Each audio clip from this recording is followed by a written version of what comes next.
Hi, this is Matt from Algae Research and Supply, and today I'm going to give a quick demonstration on a testing process that I've done for many years. It is called the dose response experiment. It's becoming science fair time, and dose responses are a way to do some kind of like toxicological tests with your microalgae that are really important. So I just wanted to go over kind of the what you want to do with that. So why do you want to do a dose response? It's to test a variable, something that will affect the growth of your algae, whether that's a nutrient like nitrogen, potassium, or phosphorus, or whether it's something like a toxin like chlorine or chromium-6 or plutonium.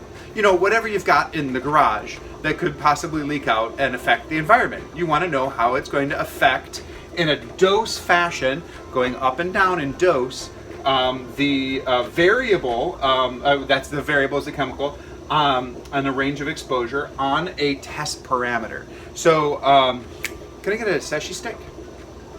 Usually the parameter that we recommend testing, which is really easy to use, is by using one of our seshi sticks. These little seshi sticks are great because they help you to quantify the biomass in an algae culture really easily. So, okay, test a single variable, which is often a chemical, but it can be light or it can be temperature, over a range of exposures. Okay, how? First, you identify the test parameter. Again, I like seshi stick, although you could use another parameter like the color. Maybe you're doing some pigment extractions. The test parameter, your variable, what you want to test, and in certain cases it's going to be nitrogen. Here's your example here. And then over a range. So when you do these dose responses, I like to recommend doing it over a range that is exponential. So you're going to talk about, in this case, you're doubling it, 1, 2, 4, 8, 16, 32. And in that fashion, you can get a wider range. Now, if you want to get really narrow and get really specific, you do 2 dose responses. You do a broad spectrum first, and then you do a fine spectrum second. That's a really good method to do your testing for like a high school science fair project or even grad school stuff. And then you can get finer and finer and find out what's going on. Next, you should choose your containers. Okay, how are you going to do your experiments, right? You need to know what strain of algae you're going to use. But choose your containers, your culture, what strain of algae you want to use, your lighting, how you want to set it all up. Make sure you have all your nutrients and salts involved. All of these things that you're going to be doing in your containers here should be completely identical, except for your one variable, just that one thing that you're testing. And also, I like to do this in replicates of 3. So if you want to test 10 variables here, 1, 2, 4, 8, 6, 9, you'll need to have 30 bottles. Actually, you'll need to have 33 because you'll need to have a 0 or a control. Okay, so set up all your containers. In the process, next thing you'll do is set up all your containers, and I have some that I like to use here. I like ends of 8. That just is a statistical good number. So, well, an n of 8 is always a good thing, but I like to do things in numbers of 8. Harry Potter likes to do things in numbers of 7 because he's involved in magic. So statistical magic is at 8. Next, you'll add, so next thing you'll do, you'll add all your media to all of the cultures so they're all exactly the same. You might even be adding your culture to all the cultures, or all the tubes, all the containers that are, so that it's exactly the same. And then the last thing that I like to do is add my variable. Whatever chemical or variable you're going to add, you add that back in last to your bottles. And then you get everything dissolved. Say you added it in, you weighed it out and added it in as a salt. You want to make sure it's all dissolved. And then set it somewhere nice so that you have the right amount of light. And your temperature's good. Everything is consistent across all the variables because you want to make sure that your results are going to come from your variable and not from something else.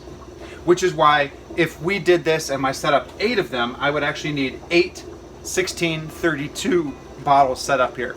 And this is where you need to make sure that you're choosing things the right way and that you have enough starter culture and you have everything else that's done the right way for that. And then next, you want to measure an appropriate time frame. If you're going to be measuring growth rate like this, you might do it in the morning and in the evening. So about 6 to at least 10 hours apart. 12 would be great, 12, 12. But if you're doing something like, I want to find out how fast chlorine is measured, or chlorine destroys pigments, and you do 1, 2, 4, 8, 16, 32 drops, you might want to shake each bottle up and then take a photograph of it every 3 minutes, every 1 minute even, and that way you can see the color change really fast, because that one's a really fast reaction. You want to do your observations at a rate with which you are absolutely sure you can capture all of those changes. So that is how you do a dose response in a really simple way. You pick your variable, you set up your experiment so that everything else is controlled and will not change. Then you set up all of your individual samples in a container and make sure that they're all treated identically, and then measure them on a regular basis. Now these seshi sticks are great because you can measure, as you measure, you're going to be putting this is a good thought, last parting comments. If you go from the highest concentration and you go lower, lower, lower, lower, lower, you're going to be carrying the chemical from the high to the low. And that's not going to be good because you'll mess up your experiment. Well, two things that are good about this. One, if you just squeegee this off or take it, wash it off with a paper towel, you're going to remove a lot of the carryover from one treatment to the next. And also, try to go from the 0 with it clean. You can wash these with soap and water. Start with the 0, wipe, go to the next one and wipe, and go from no concentration all the way up. That's going to make a big difference with any carryover that you have. All right, any questions? Email us at service@Algae Research and Supply. We're here to help you guys do really cool science because there is a lot to learn about algae and we don't know it all yet. Thanks for helping out.